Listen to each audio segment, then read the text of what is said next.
Welcome to Survivor NSFW. Jonny Fairplay, you're looking good in your mullet, and we have a very special guest. This is the off season. Survivor season 40 is done, but that doesn't mean we're not bringing you awesome guests. We've had Marcus Lehman and Brandon Hance and some really killer stuff. And do we have Brandon Hance yet? I don't think we have. Hey, he hasn't dropped yet. Well, we've interviewed Brandon Hance, who I played Survivor Karamoan with. Peek behind the curtain. What's that? Peek behind the curtain. Yeah, peek behind the curtain. So we've done a lot of really cool interviews, and we have very special guest Sunday Burquest, who I watched play on Survivor. You were on Millennials versus Gen X.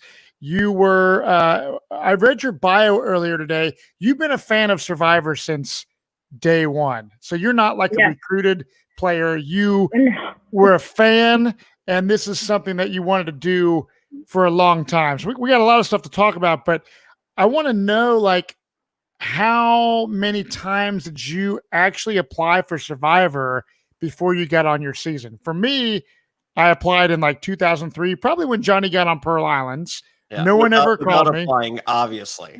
and then I got on when I applied in 2011. The second time I applied, I got on the show. So give me a little behind the scenes of your Survivor, just getting onto the show. I applied for the first time for Blood versus Water with my son right after I got through breast cancer. And I got a call back, but it just wasn't going to work. He was pretty young. Mm-hmm. And then I applied the next season and got on Millennials versus Gen X. So wow. They just liked you. They liked my accent, apparently, that I don't actually have.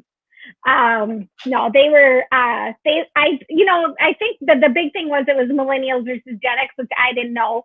But at the time I was a young adult pastor. So I worked full time with Millennials. Yeah. And I think that was a good fit for that season. I would cast you based on that dynamic. Yeah, I really think. So you were a youth pastor at the time? I was actually at that time working with college age students, but we had been youth pastors for 12 years, and then we started a college age ministry. So in total, 15 years. But at that time, I was working with college age students. Have you done stuff with Young Life? We did a few things, but I know what Young Life is, but there wasn't really a chapter in our area. But I was thrilled, literally, when I found out it was Millennials versus Gen X. I was so happy. That's awesome. So you had just, how long in remission from your breast cancer had you been when you actually played the game? 4 years. 4 years. 4 years. Yep. And you had go ahead. Oh, I was just going to say, in one of our challenges, it was actually the same day I got diagnosed. We had a challenge and we won, and it was pretty amazing. And they had asked me all about it in my confessionals, and then they never aired any of it. Oh, wow. Which was really a bummer. But the timing to be there and compete on the exact same day I got diagnosed 4 years earlier, and then win on top of it. I know. That's like one of those meant to be from God type scenarios. That kind of scenario has happened many times in my life. Where it's just like you look back and you're like, there's no possible way that this could be just random, right? No way. So that's pretty heavy stuff. Now, I think it's actually more amazing that you knew the day. I mean, I remember being out there on Pro Islands, and they're just like, today's Monday or today's, and I'm just like, well, we were only like 3 or 4 days in, so. Okay. That helps. It was easy. Yeah. That's the only reason we really knew. I remember at one point the crew, because we had a crew that was with us throughout the entire Drake tribe, and then once we had the merge, they brought over the Morgan tribe's crew, and there was an A team and a B team, and it was obvious. Oh no. I mean, but truth be told, you had, Rupert and Sandra and Jonny Fairplay. It's just like, okay, the A team makes sense, but they broke a couple rules with us. Like, the interaction was still extremely minimal, but I've heard just horror stories of, say this, don't talk, and, and they were really, really casual with us. And I remember one day, like at the end of the day, they, one or two of the crew, they go, happy 4th of July, guys. And, and I was like, it's the fucking 4th of July. Are you kidding me? Yeah. That's so funny. Well, we were out there on Easter Sunday because it was right away. And that Easter Sunday morning, everyone was by the fire, and I said, guys, it is Easter, and you're not getting out of here without a Sunday school lesson. Oh. And I gave them a 2-minute overview of Easter and said, there's your Sunday school lesson. Oh, that's cool. That probably made them feel a little bit human, like just a little bit, because you lack all this stuff from home when you're out on Survivor. So yeah. And congrats on not being voted out for that. Huh? Congrats for not being voted out. Hey, I have a really good, I think I had a really, what do you call it? Laid back approach. Yeah. Yeah. I would have been all in on your Easter Sunday Sunday school. Especially saying Sunday 18 times in one sentence with that being your name. Exactly. So being on national TV at the time, as you're, you come from this youth pastor background, you're on TV in this crazy game, and then you go back and you watch it with family and friends. How is that experience? Did you have any fears about how your edit was going to be, or were you like, oh my gosh, well, I'm getting ready to watch this episode, I hope that, I don't look, however, did you have any kind of? Not really, because I was too careful, honestly. And I felt like I was playing two games. I was playing Survivor, but I was also playing a game of how I wanted to represent myself. And there was things I had to think about that other people did not have to think about. Yeah. I'll give you an example. The challenge we did on the day I was diagnosed, we had to dive in the water, swim across, climb up a cargo net, jump in the air, catch a key, all this. And I had a tank top on, and it was like thick and heavy. And I knew I had to take it off to swim in the water, but they hadn't given us our swimming suits. And so the people I'm waiting with, Chris and Paul, they're like, you take off your tank top. And I'm like, I can't. And they're like, why? And I'm like, I'm wearing my bra. And they were like, nobody cares. I care. You know, and I was thinking about all these college age boys in my youth ministry watching their leader in her bra on national TV. But, I had to do it for the game. And honestly, nobody knew the difference. But in my mind, these are things that I'm constantly thinking about. What I say, my confessionals turned out to be probably not very entertaining at all, which is why you didn't see very many of them.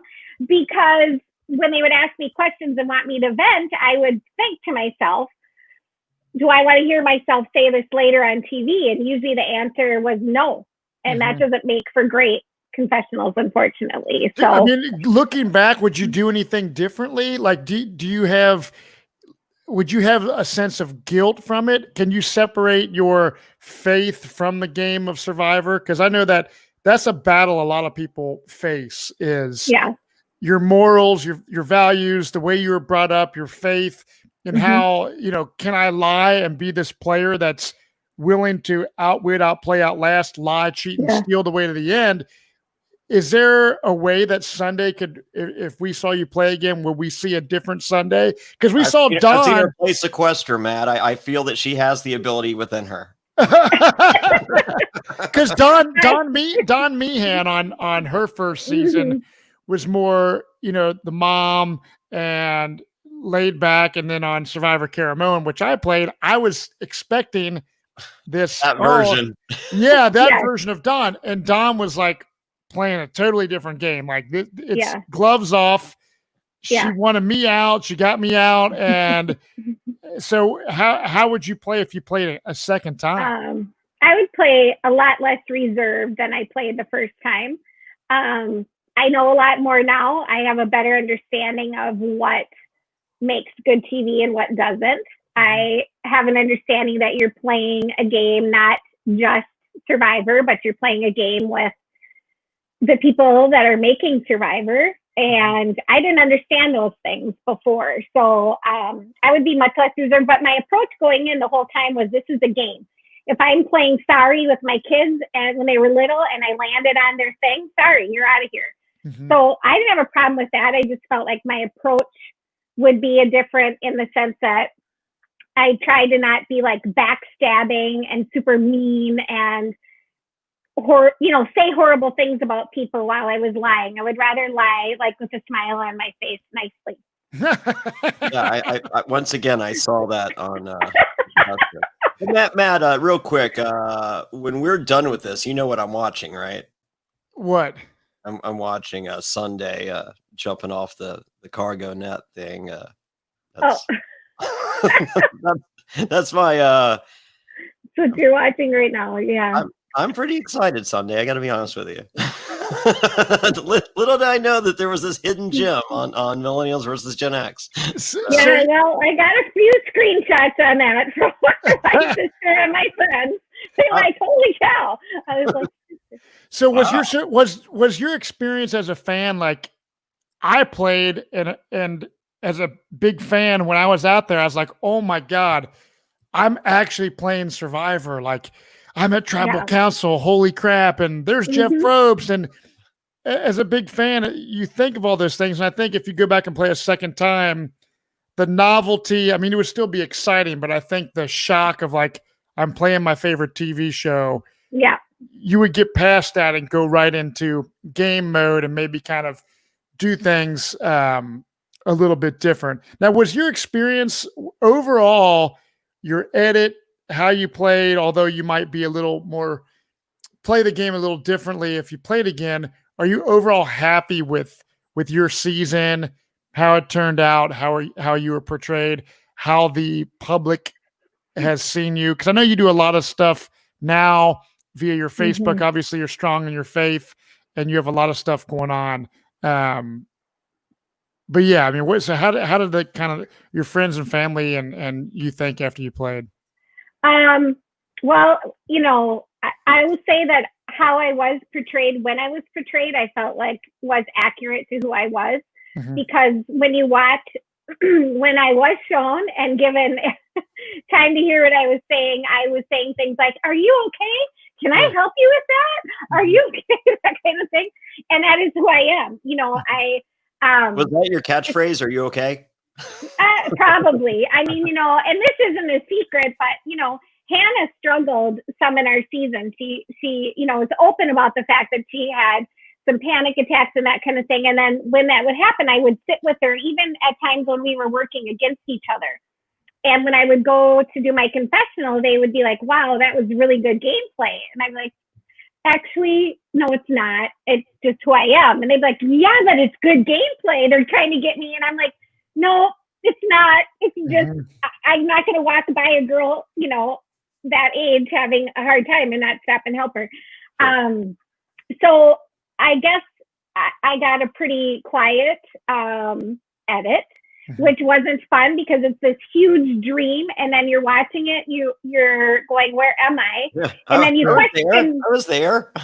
Yeah, I know, and you're questioning yourself, like, how could my perception of what went on be so different than what it's not different, it's just incomplete. And I understand it because of my placement, but it was still hard to watch. But, I will say that people reached out to me during the season and said, "Listen, you need to focus on your friends and your memories and not what you're watching on TV." And that helped me because that was hard to feel invisible for a lot of the season. And when you play, as you guys know, what's important to you is that people respect you as a player. And when they don't get to see what you're doing, people assume you're not doing anything. Right. And so I did have a really, really strong social game. And the people I played with said so afterwards. But because of where I placed, that wasn't really highlighted. And my husband reminds me often that it's better I went out 7th with a good reputation than one with a bad one. Oh, well, Let me speak to the other side of that. It's all right. So for what I do, and where, it's probably helpful. But like I said, if I were to play again, which I'm sure they won't ask me, but I would be less reserved. And I've learned how to lie a little bit better. Well, getting back to what Matt said, if you were given another opportunity, like that whole shock of the game is gone. So, I used to be a fan of the challenge. I catch episodes here and there, and I'm gonna, if I didn't do a podcast, every other hour of every other night, I would have much more free time to do that.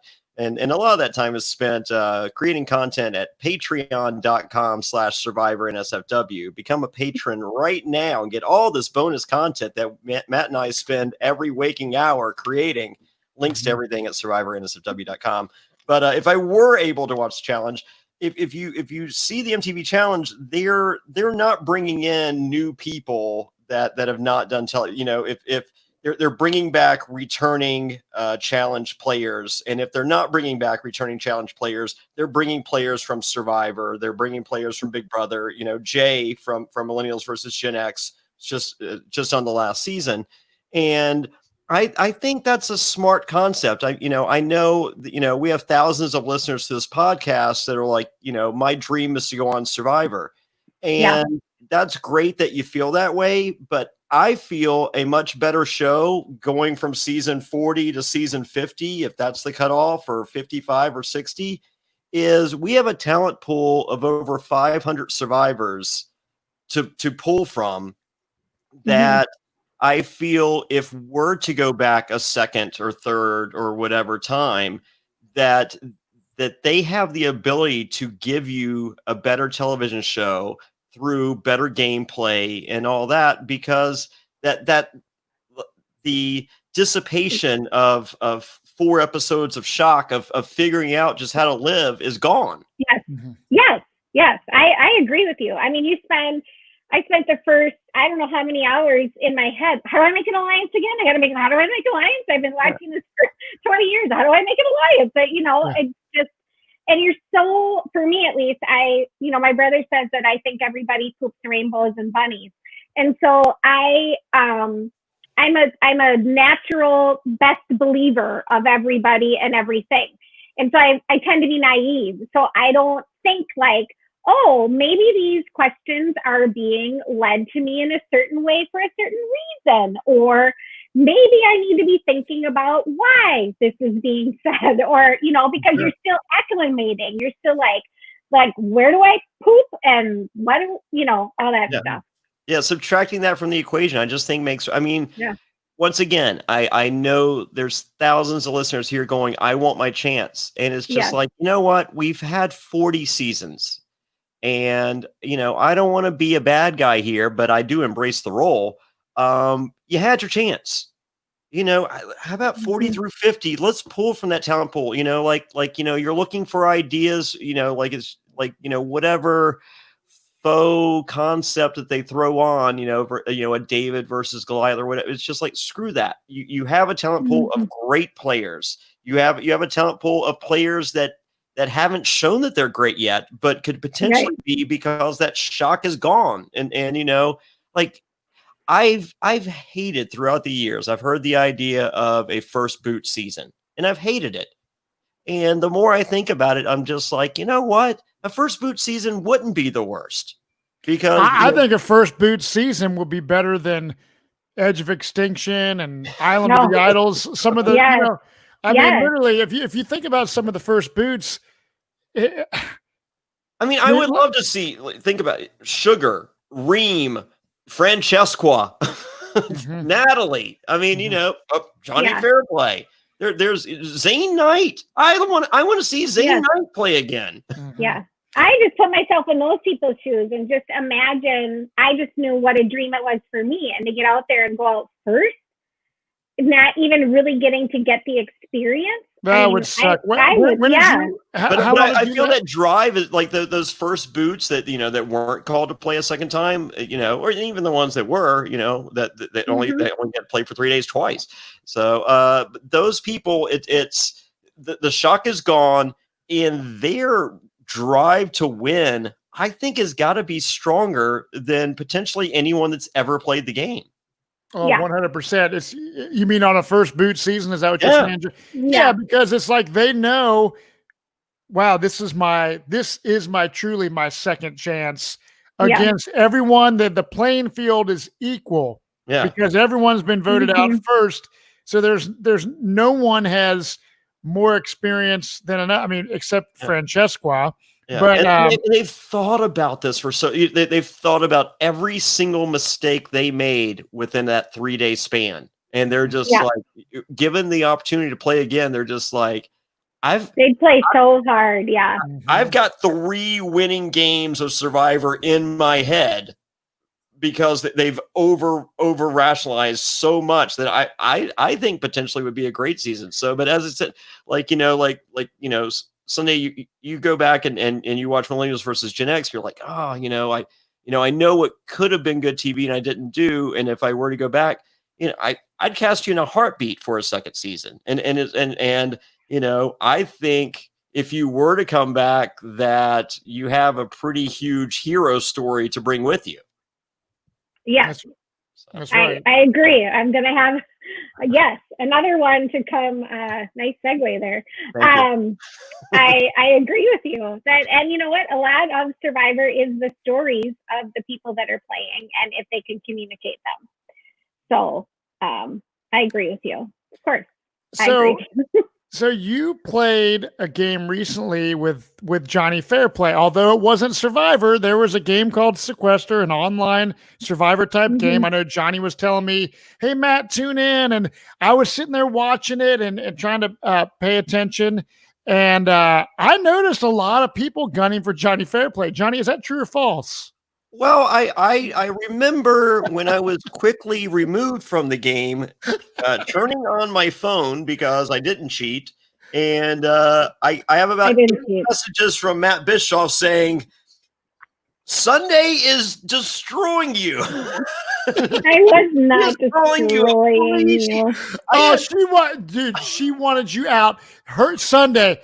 I was like, I could not. I'm like, Sunday is playing like a cutthroat. This is like how I would like to see you on the second chances type season. It's not that you have hate. I want to see you on the second chance season playing like that. I just don't want to play with you on a second. Wow. Stop. I mean, was it fun? Was it fun? Was it fun playing that game? It was fun. I don't think I would weigh it out. It's fun enough. There was too much fallout from it the game itself was fun, but I didn't like everything else that went with it. So there was a lot of drama and negativity. I don't pay attention to all that stuff. Like I watch it, I'm like, oh, Johnny's out. And I had stuff going on with my 2 boys. So I stopped watching it, but it's a shame that things get so competitive amongst the Survivor community with the line, like in all this different things. What do you expect? I know. I know. Like, we're all crazy. This game had no prize. Yeah. Well, that's the thing. You talk about being naive, and Jonny Fairplay, who's considered one of the most devious players of all time, they announced the cast on a Saturday or Sunday, and I don't even make an initial phone call, and then the phone calls start coming into me. And the first person I talked to is Chelsea, and she just lie. I'm just like, who are you going after? She goes, probably Dean as my first boot. I'm like, really? The only guy that had your back on your season. That's you're going after first? That's weird. And I'm just like, you a lie, And then so we made an alliance of I think it was like 8 of us. We had a Zoom call. So I did all my talking. I think the last time we talked on the phone was on Tuesday, and then we had the Zoom call on Thursday night. And I was done. I was just like, okay, I've talked to everyone I feel I need to. There is no prize. I have it's 80 degrees. I have a pool in my backyard. I have a 3-year-old and 12-year-old. I'm good. and then, you know, I'm third boot, and I talked to Sunday the following day, and I'm just like, what crap happened? And Sunday's like, well, I mean, you know, you didn't talk to me after Tuesday, so I assumed you were making other alliances. And I'm just like, for what? I was like, I talked to you on Tuesday. We were good. And she was like, yes.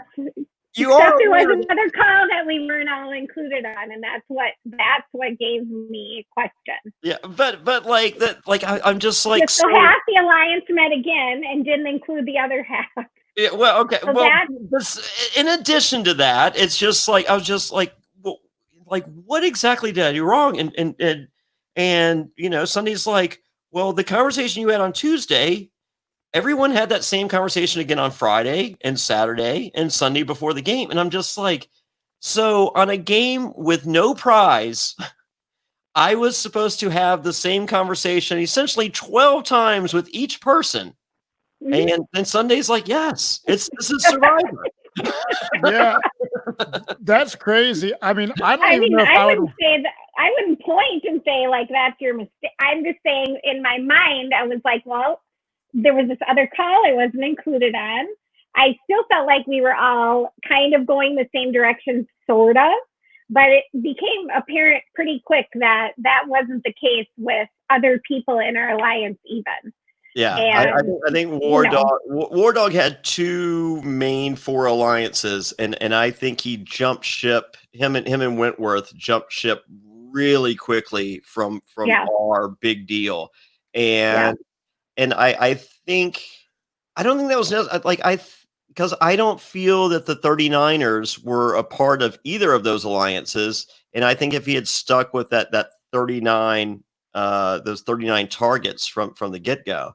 So, but I mean, it seemed like, you know, I was upset that, you know, I like, as I said, I had no desire to win. I had no desire to be there till 4 a.m. or however long it lasted. I just wanted to create some moments. And I watched the highlight reel, and you know, the opening thing is me, Jamal, and Chelsea, and in which you know appears to be the funniest thing from the entire battle. So I'm just like, you know what, mission accomplished. Sunday, I would like to thank you for letting me be done at 9:15 p.m. You're welcome. Yeah. So no, anyone wondering, you know, go there's a lot, you know, there just look up Sequester on YouTube and type in Sequester Survivor in the search, and you'll see clips. Sunday. The bottom line is we're all crazy. That's right. Well, but you're a player. Like that was the thing going into it. Like I called you up personally, and I was just like, Sunday. Like I talked to Mama C, and I wanted to talk to you. I like you, and I want to work with you, and I want you to like, and I think you like me. I was like, but my only worry is that you don't think I like you as much as I like you. And, I didn't think that though. I told you that. And that's what you told me, and I was just like, oh, cool, they were good. Yeah, we were good. Was not the case. Well, things just happened, but that wasn't the intention going into it. That's for sure. Honestly, I think they should not have released the cast. No, it's way too early.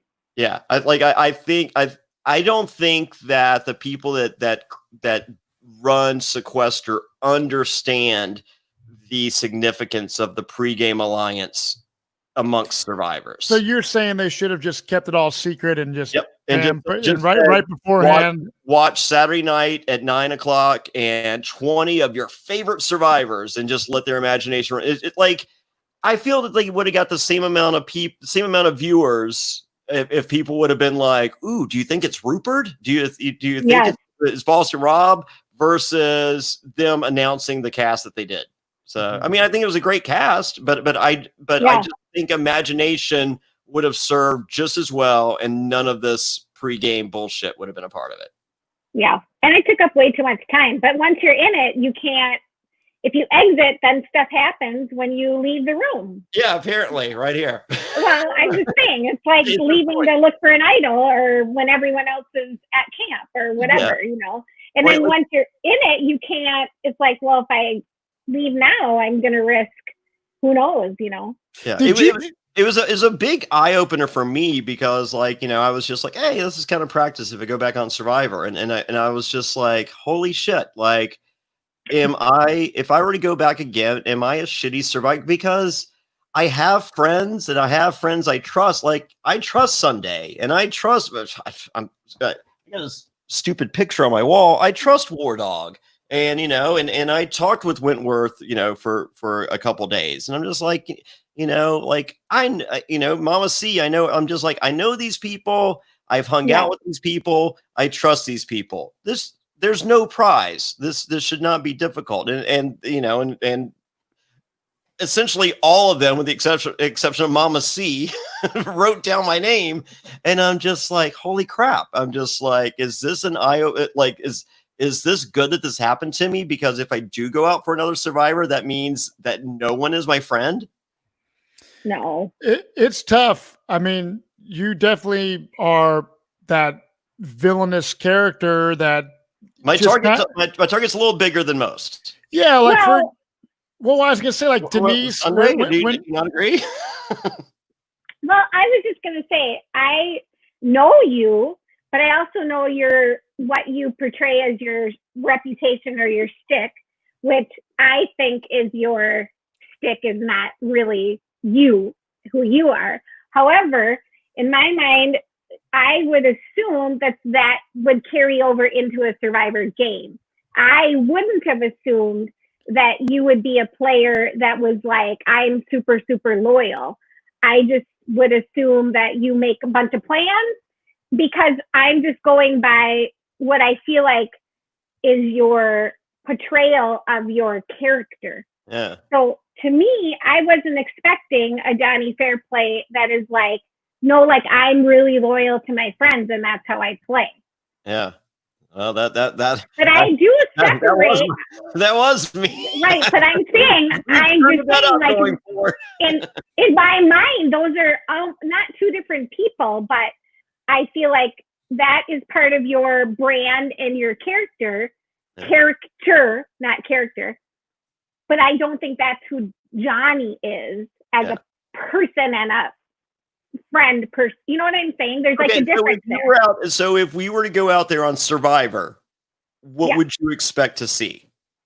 Well, now I would expect to see a loyal person, but I'd always be worried you want to get me back. Sequester.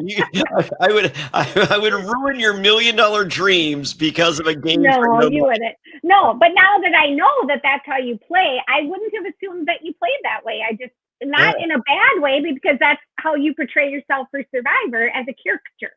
Sure. And so I wasn't expecting a person that's like, I'm so loyal to the core to my friends. I expected a person that's like, this is Survivor and we're playing, and you know, I'm gonna be nice about it, but whatever happens, happens. Yeah. So all right. Well, I mean, with Jonny Fairplay, you were cool. I'm gonna fuck over everybody else. Yeah. I mean, Jonny, people all the time, there's people that throw this hatred toward Fairplay because the villain, the dead grandma lie, and this and that. And I always joke around the black heart of Jonny Fairplay, but let's just put it to you this way. I would not be associated in a podcast scenario with Jonny if I thought Jonny was like a true piece of crap of a human being. When I met Jonny, I was a fan of Jonny Fairplay on Pearl Islands, always knew Jonny, and Jonny and Lex and Big Tom and your kids came to my house, Jonny, stayed at my house, and we immediately hit it off and became friends. And this is now years later. We do all these podcasts, and I know who you are. And sometimes when I see people talking smack, or if someone was to talk smack on you Sunday, saying like, "Oh, how would a former youth pastor run around in her bra?" It's like, or whatever. You know what I mean? It's just like sometimes people. It's all smokes and mirrors. People have this preconceived notion of how somebody is because they watched him on Survivor. And that's the thing that bums me out, is because of social media, Survivor's been getting crazy with the hate. And even Adam Klein on this season he had to get off social media on season 40. Smart move. And he was he was playing the game hardcore, and I give him mad props for everything. We talked about this on our show, trying to play the Jeff's podium thing as an idol. He was doing everything he could to stay in the game. And he wanted to play the game where a lot of those winners were kind of sitting back and not really playing like Adam was.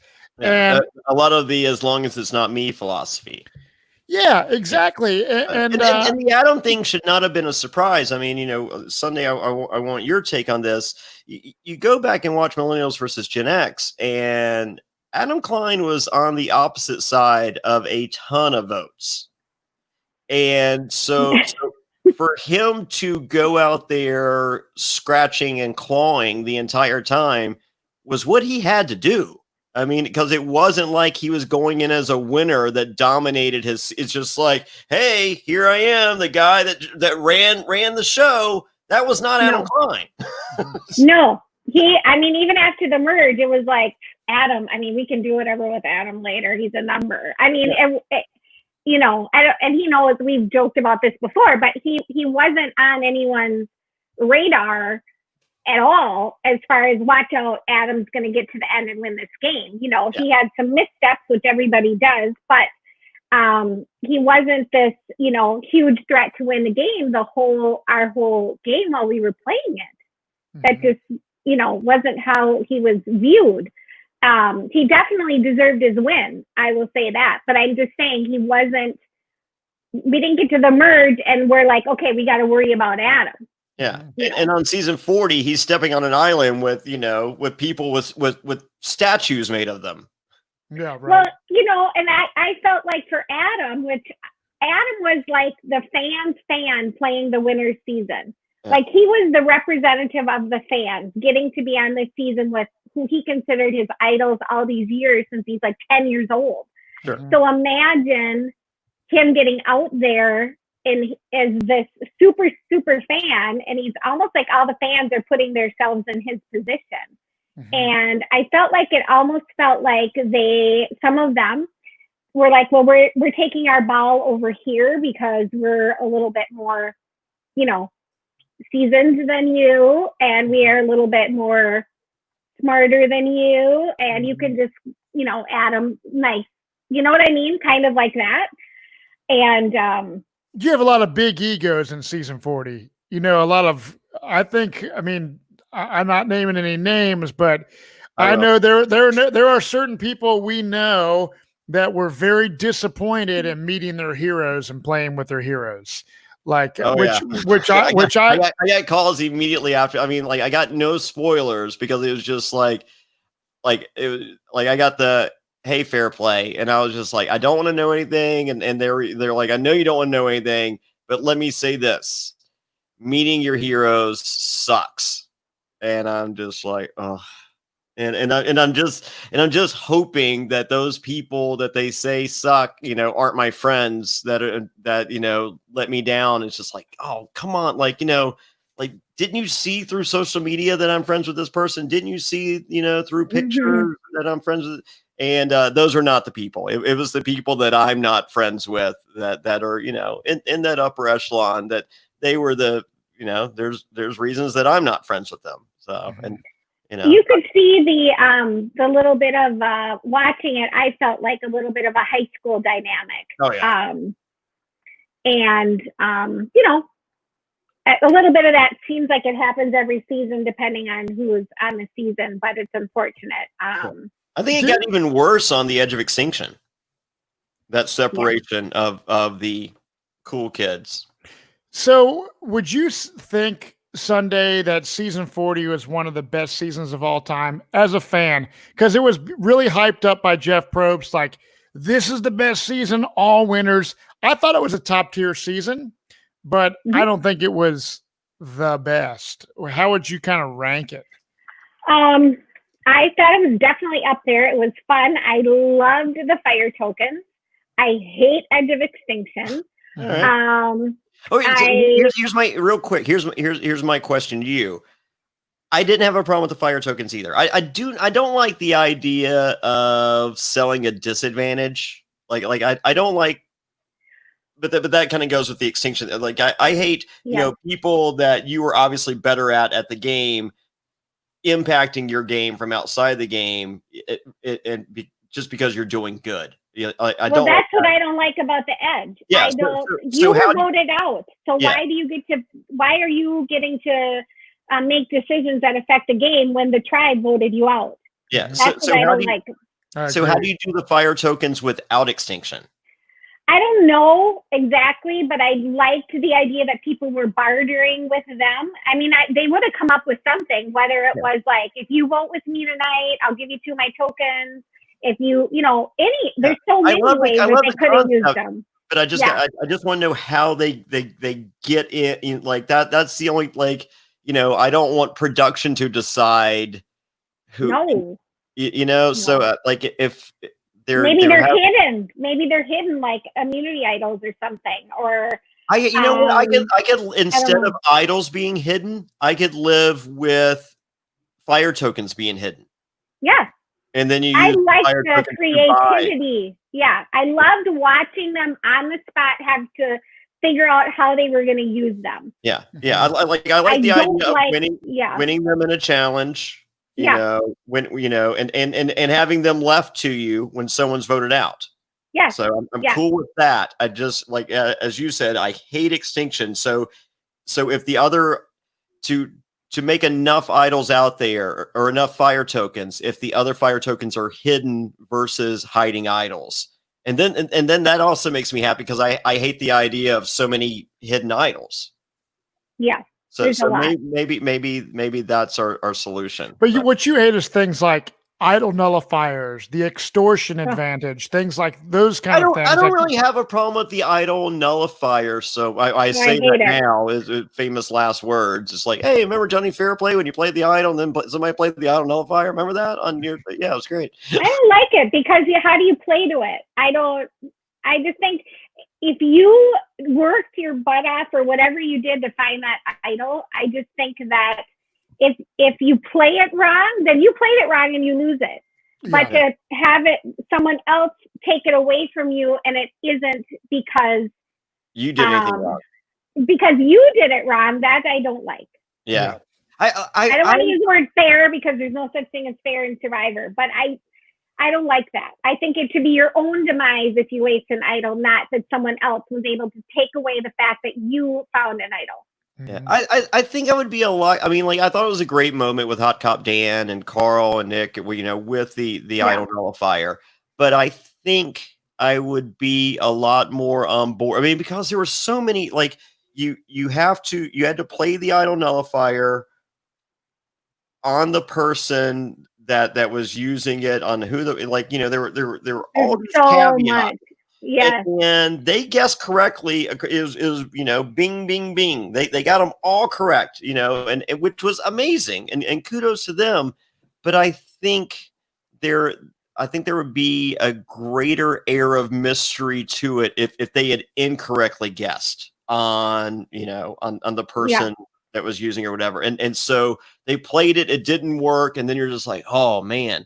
And then in the future, you'd be like, man, I wonder if that's going to happen again. And I wonder if they're going to, I think I would be more pro for it then. But the fact that we saw all the stars align and it happened and we saw the, best case scenario in some cases, but worst case scenario for Hot Cop Dan, I'm just like, factoring in all that collectively, I'm kind of against it.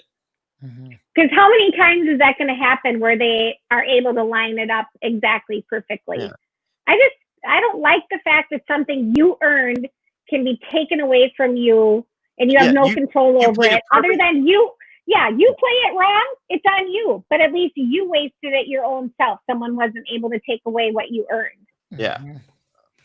Well, I want to switch gears. 2020 has been a crazy year. Obviously, sports are shut down. We've had a pandemic.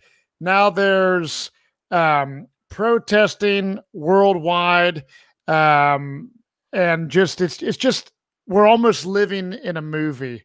And things have been kind of normal for Jonny and I. We both were blessed to still have our jobs, and we were working the whole time and family stuff. So my life really didn't get too interrupted. I mean, I wasn't going at the stores and whatnot, and things are kind of getting a little bit back to normal. But 2020 has been crazy. But you had some crazy news that just popped up. I believe it was yesterday on your Facebook page.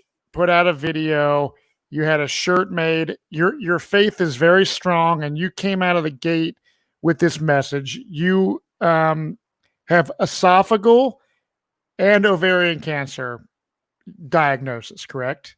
Mm-hmm. So kind of walk us through this whole situation. I know you did the video on your Facebook, but kind of give us a little information about this. Well, for like 6 months, I've been having a problem when I eat, like my chest would get tight and I couldn't breathe real well. Mm-hmm. And I just kept, whatever. It's a weird symptom. It's just whatever, just ignore it. But over the last week, it just started getting worse. And so my brother, my husband, like, that's it, just go to the doctor. So I did a virtual appointment, on Wednesday. And between Thursday and Friday, I had a CT scan, an ultrasound, an endoscopy, is that how you say it? And an MRI. And by Friday afternoon, they were telling me, now I haven't met with my oncologist yet, but basically all these things, she was telling me, it's esophageal cancer. And oftentimes it can travel usually to areas close to the esophagus. In my case, it traveled to the ovary. I only have one ovary because I had one removed years ago, but that is it metastasized? Metastasized. Yeah. And so then there's like lymph nodes involved in all of that. And I won't know the full extent until they do the, next week I'll have like a PET scan and an MRI biopsy. But, he was like, it is esophagus cancer. We can remove the esophagus, which is probably what they'll do. And then they kind of move your stomach up. So explain how that works. Because in your video, you made a quirky, you're telling the public, this has been on US Weekly and people, if you Google search your name, it's how did that happen? Nobody I don't know, but any of that. but yeah, it's people. Yeah, it's news. So and you made a joke on your video like they remove your esophagus, but it's really not a life altering thing. You made it seem like that, which you look beautiful, by the way. So absolutely. Thank you. But I've never heard of someone to have esophagus cancer. You hear a lot of females ovarian and breast cancer, and a lot of men prostate and colon cancer. My dad beat prostate cancer. So esophageal cancer, is that a common thing? Is that a really rare? I've never even heard of that. I don't think it's rare. I don't think it's also super common. At first, my doctor thought that it was like a GI type of cancer, maybe possibly even stomach cancer, which is pretty not common either. I don't know. I guess I looked a few things up, but I've learned for my own self that Googling information feeds me fear, and it's not smart. My wife does that stuff all the time. I said, do not do that. It's like a worst case scenario looking at all that stuff. Yeah. So I Googled like 2 things and I was like, no more. So I really don't know the full extent until they get in there. He said to me, the fact that it traveled so far, we would put you at a stage 4, but I didn't tell my kids that. That's why it's not in the video. My doctor, she's like, this isn't a good kind of cancer to have. But she also believes and has faith. And so she was encouraging, but she was pretty concerned. And my son's getting married in 5 weeks, and I wanted to wait to say anything. And the doctors I have seen were like, you can't wait at all. And so I have an appointment with an oncologist next Monday. I'm hoping to get into someone else sooner, but they initially are saying like the surgery, chemo, radiation. And, here's the thing. And this is what I told my kids. We can look back to what's already happened in our life, because past behavior is the best. Past is the best predictor of your future, oftentimes. And my husband almost died twice, and God saved his life. And I had breast cancer just a year later, and God saved my life. And so I had to remind my kids, that's what we're looking at and focusing on. We're not going to focus on, we're not ignoring it, and we're not pretending it's not there. But I'm not going to spend every day thinking about, well, what if this happens? This is so terrible. I'm going to go, but wait a minute. God already did these two major things in our lives. And no matter how it pans out, I don't have to go through it alone, and I can have peace in the middle of it. And I feel like for so many people, when they get a diagnosis or something negative, it doesn't matter if it's health related or not. Maybe they're facing a divorce or a bankruptcy or who knows what it is. That initial moment of fear can grip you, and it's like you have to decide, am I going to walk this out in fear, or am I going to look to something positive, whatever that is for you? For me, it's my faith. But even if it wasn't, positivity, hope, inspiration, all that stuff feeds your cells and brings healing to your body. And you can, I hear you, and I heard you say that in your video, because I completely believe that. And you got to put your faith in God or a higher power or something when you're going. I would think that, or just something positive. Like, something positive. And even like, it's a mindset, right? I mean, like, you're not ignoring it. It's like this is very serious. We have to get the best doctors on board and take care of this right now. There's no waiting. But there is something to be said, even when you go back to like thinking about, and I know this is trivial compared to what you're going through, is like, but getting on Survivor, it's like, I was like, told my wife, I'm going downstairs, I'm making a video, I'm getting on Survivor. When I got that call from casting, when I went through all these interviews, and they're like, you're coming out to Los Angeles for the final casting. I said, I'm going to go meet Jeff Probst, you are 100% putting me on the show when I meet Jeff Probst in person. There's no question. I had zero doubt. It's just the positive mentality, whether it's trying to make a sports team or just having that confidence and positive attitude. And a lot of people look kind of at the negatives, and during the pandemic, even like last half, like, there's so many people in my life that this quarantine has just been the worst thing in their lives. And for me personally, I went to one of those life coaching classes a few years back. My manager was just like, you need to do this. And I was like, I'm good. And it's just like, it'll be good for you. And like, immediately, like, you kind of got the, it's just like, how many people hate making a house payment? And, it's just like, and it's just like, you get to live in an awesome house.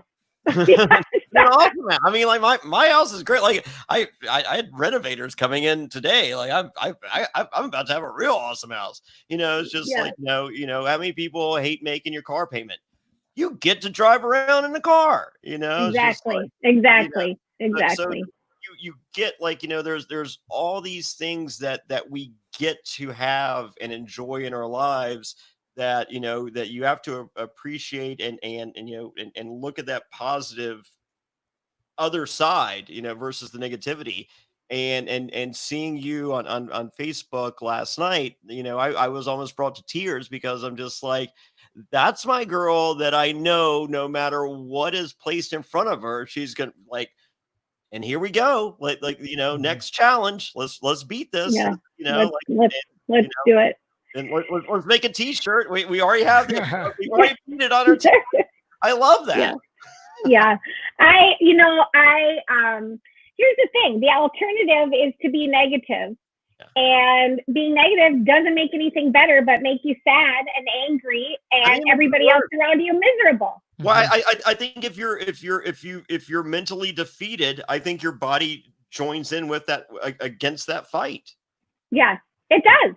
And when I went through breast cancer, I actually had a virtual appointment with a homeopathic doctor, and he prescribed to me that I had to, in my prescription, belly laugh 3 times a day, because laughter brings healing to your body also. And I told the kids, listen, there's going to be hard days. I'm not going to pretend that it's not going to be hard. I'm going to be transparent. I'm going to tell people when I'm having a hard day, because to not do that makes other people think something's wrong with them, right? Yeah. But at that same time, we're not going to walk around the house like we're going to a funeral tomorrow. I don't want my kids to think they have to act sad and somber and afraid. And, it's like, no, that's not what this is about.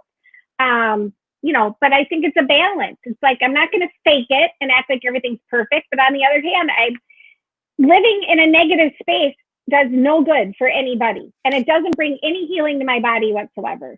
And I think it showed a lot of strength with your Facebook post that you now have this platform, because like before you played Survivor the first time, no one knew who the heck you were, right? Right. So some people did, Matt. But I know, but what I'm saying is now you have the magazine didn't. You have this platform and a lot of eyes on you. Yeah. And so I'm saying that just your message of hope and your faith, if that attitude changed one person's life in a positive manner, then it's all been worth it. And maybe you being on Survivor was a stepping stone for you to be an advocate for this situation for many, to touch to touch people's lives. And I think you have a lot of strength and a lot of courage, and it's inspiring, because it is so easy to fear and be scared. And, with this pandemic and all the governors, like, I was scared to go to the grocery store. I was getting an Amazon package and leaving it in my garage for 2 days. Oh, I know. I'm living outside of Minneapolis. Yeah. Hang on, I have to plug in my Mac. I'm so sorry, but I feel like it's coming back. Yeah. No worries. All right. So manscaped.com. That's him. Go for it. Well, I will do an ad right now. And Jonny, a lot of the neighborhood kids have been coming over to my house. They're all Survivor fans. And I brought out my 3 puzzles from Perplexer's Puzzles. So as you guys know, any fool can climb a wall or crawl through sand, but as every fan knows, Survivor challenges are won or lost at the puzzle. The most successful players are puzzle masters. You can be one too. Perplexer's Puzzles creates handmade miniature replicas of many of Survivor's greatest and most challenging puzzles.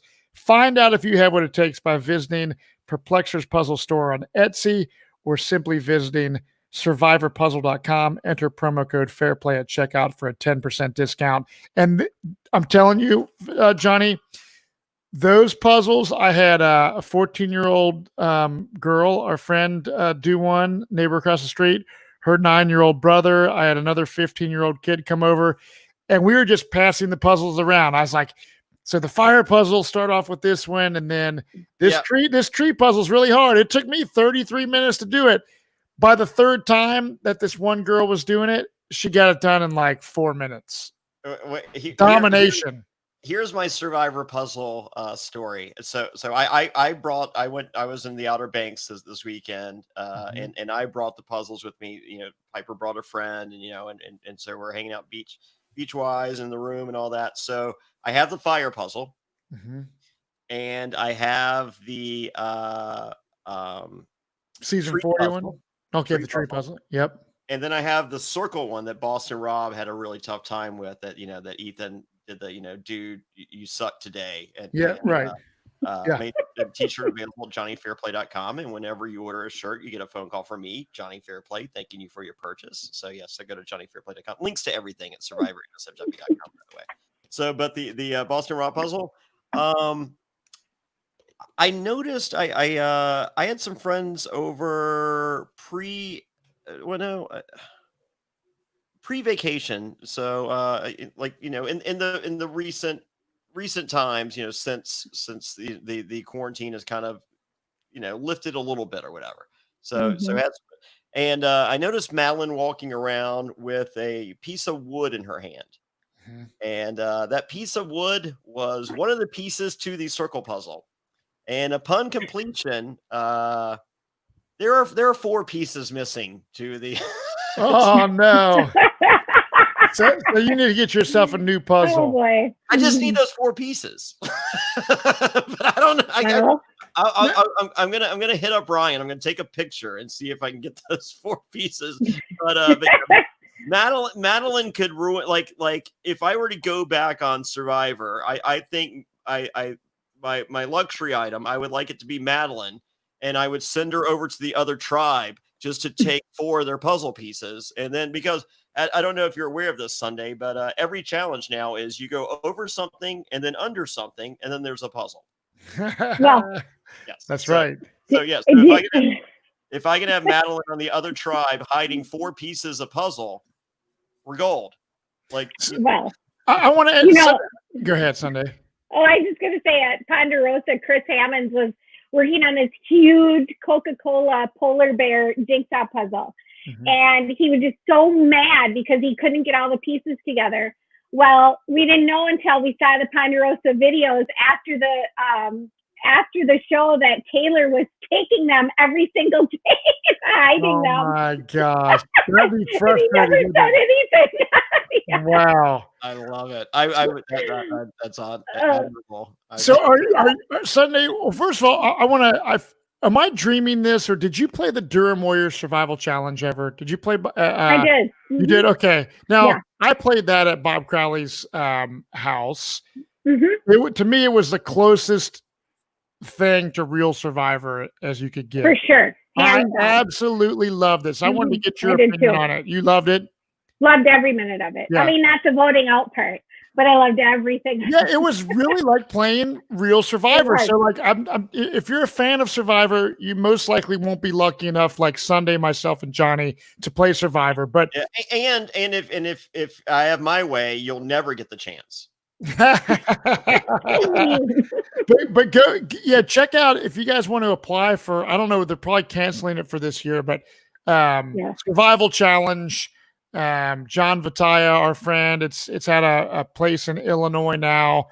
Who knows where it's going to be in 2021, but it's a great experience. And I thought I saw you play it. I got to play it 2 different times. I played it right after my season. And then 2 years after that, they called me last minute. One of the survivors bailed out and they're like, can you play again? I was like, hell yeah. It's so fun. I am not going to turn down this opportunity because it is so fun.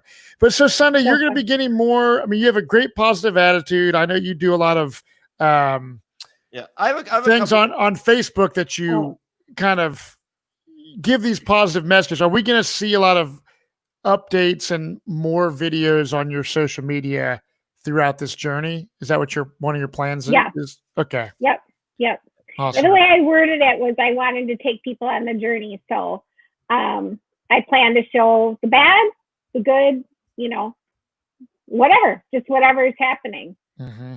I have a couple questions. So with the esophagus removal, does that affect your voice at all? No, it doesn't affect. He said it really doesn't affect anything. Like people have it done and you would never know. No, because I was like, is that like my voice or feeding too? He's like, no, it's none of that. They just basically move your stomach up. And like I said, he said, you probably can't eat a big plate of nachos and go right to bed. And I was like, well, I probably shouldn't do that anyway. But yeah, he said it shouldn't really affect too much. Have you talked to Ethan as he reached out? He did reach out, and I haven't got to talk to him yet, but he sent me a very nice message and offered to help me with any connections that I would need. And yeah, he definitely has them. And so did Adam. Adam has a lot of, people have just been really nice. Yeah. That's awesome, Sunday. We have an amazing family that we've got to be a part of. So and that support is key. I mean, and people come out of the woodwork to, help one another out. And that to me is the greatest gift Survivor gave me. The $1 million. I mean, Jonny and I have said this before. It's the friendships and the family and the experiences after the fact. Like when I get to go to Big Tom's and hang out with his beautiful family. And when Jonny Fairplay comes to my house, just going to these events and stuff, it's like this community is that is the blessing of Survivor.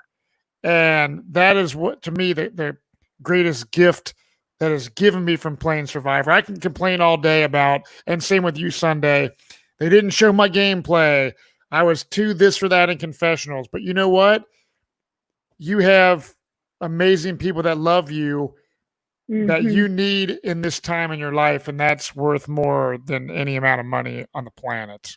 It totally is. And the first thing I thought about was, and you brought it up a little bit earlier, and I forgot to go back to this, but nobody knew me when I went through breast cancer. I mean, people in Twin Cities did, because I used to be on TV with like DIY stuff on the local stations, but not to this extent at all.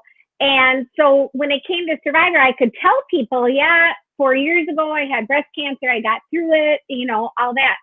Now I feel like I have the opportunity to actually show people and walk through the process, where I'm not telling them something that happened in the past, but hopefully they're seeing maybe just one thing I say, maybe not even every time I talk, but maybe one thing I say that helps them in whatever they're facing. And that's my goal. And that's, like I said, that takes a lot of courage, what you're doing, because some people would keep it very private. And I think by talking about it and getting support from your friends and loved ones and the Survivor community, that put it this way, tons of our listeners, Survivor community, you got so many people on your side praying for you. You're going to kick its ass. And like you said, it's not going to be easy. There may be times where you're walking through hell, but you've been there and before, like kind of like playing Survivor. To an extent, you know what you're getting into. You've been through chemotherapy, you've been through radiation. So it's not like the unknown. I'm sure it's going to freaking suck, but you got this. And I'm just glad the doctors found it. And it is crazy for those people out there.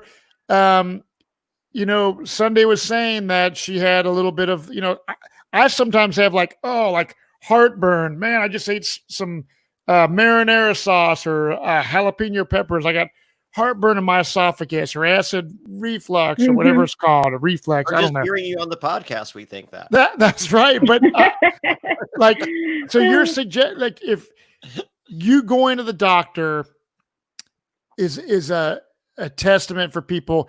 If you have some issue going on with your health, do not hesitate to go to a virtual visit and follow up with a doctor, because I know a lot of men that never go to the doctor to get prostate exams. It's not fun. Do you think it's fun when I turned 40 and I, had to bend over a table and have some woman, this is gonna you're talking to a female here, Matt. Yeah. Oh, I know. I hear you. I mean, the stuff that women go through is terrible.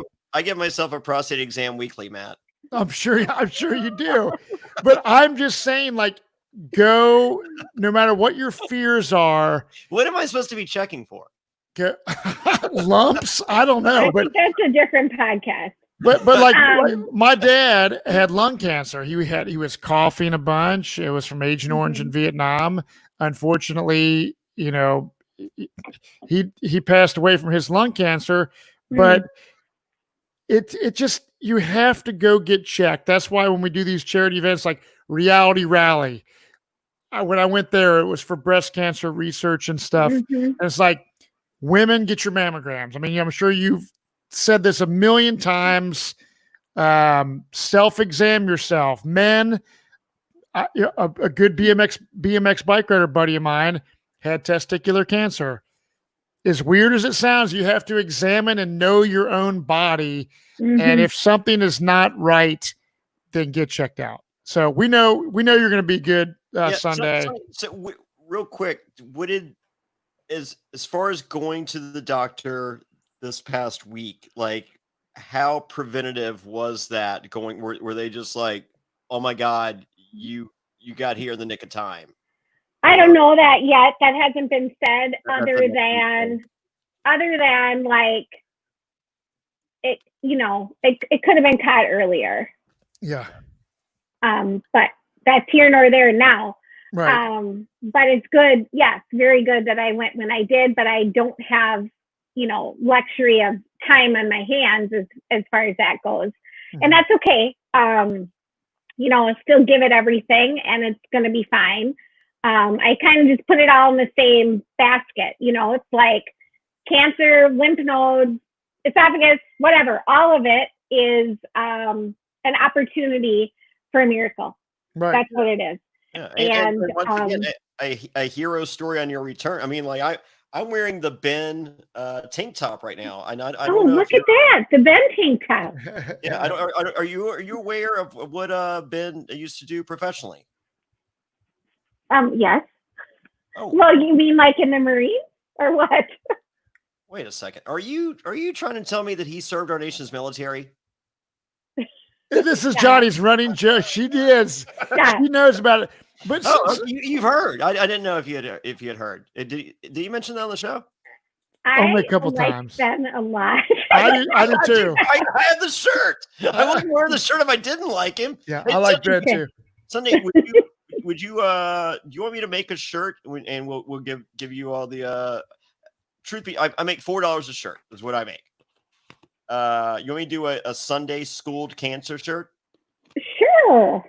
I'd buy one of those. No, you don't. No, I'm going to send you one. I think it's a great idea. You like that? I think Adam put something like that on his somewhere on Facebook, and I thought it was great. Yeah. Yeah. So I'll get my designer on it. Do you like that Sunday schooled cancer? Yeah. Is that That's good? cool. Middle school cancer. Yeah. Okay. I think so. Okay. Well, I love it. I'll get my art guy on it, and I'll have it up. Look for it on JohnnyFairplay.com. And I love it. I don't want to. You get every dollar from it. Thank you. That's very, very sweet. Yeah, you're gonna have some bills. It's gonna be like $12-15 of bills. So you go out to dinner. So Sunday, Anyway. where can people, as we wrap this up, where can people find out about your journey that you're on right now on social media wise? Where's the best route for people to follow everything that you're doing? I will post it to all three, Facebook, Instagram, Twitter.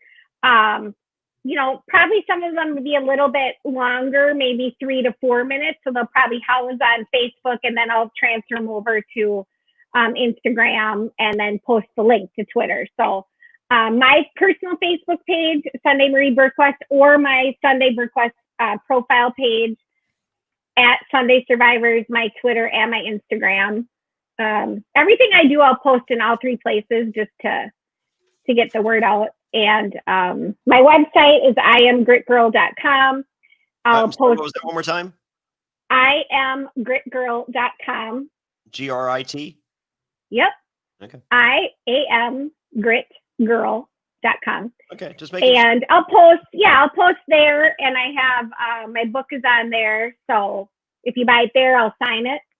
Cool. And that'd be awesome. Right. Well, Sunday, you were real quick. Check JohnnyFairplay.com. I should have the t-shirts up. Hopefully by the end of the week. Wow, thank you. That's awesome. And thank you so much, Sunday, for coming on. I actually, when Johnny Fairplay is like, "Hey, you want to record tonight? Sunday's coming on." I thought after the whole Sequester thing, maybe I was like, "Man, is she really going to come on our podcast?" Like, oh my gosh. Yeah, we got all that taken care of a week ago. But yeah, we did. Well, and he asked me, he goes, "Do you want to be on the podcast?" And I said, "Sure. What are you talking about?" He goes, "You." Yeah. No, I said you sexy. You did, but I am spitting Sunday. You know that. mm-hmm. But Sunday, thank you so much. You are a true inspiration. You are just the epitome of what the word survivor means. And I think you're going to touch a lot of people's lives. And it's truly an honor to have you on the podcast. And we love you. And we wish you the best of luck. And see, I'm tearing up. This is why Survivor put me on. The long bearded, tattooed badass from Ohio is just a softie at heart. But it's been a pleasure, course. Sunday. Sunday will have that effect on you. you. Sunday, I love you too, and I know everyone listening loves you as well. So we're all on your corner. Thank you. Right on. That right means on. a lot. Well, thank you guys, and we will Thank see you. you guys next time on Survivor NSFW. Cheers, everybody. Bye.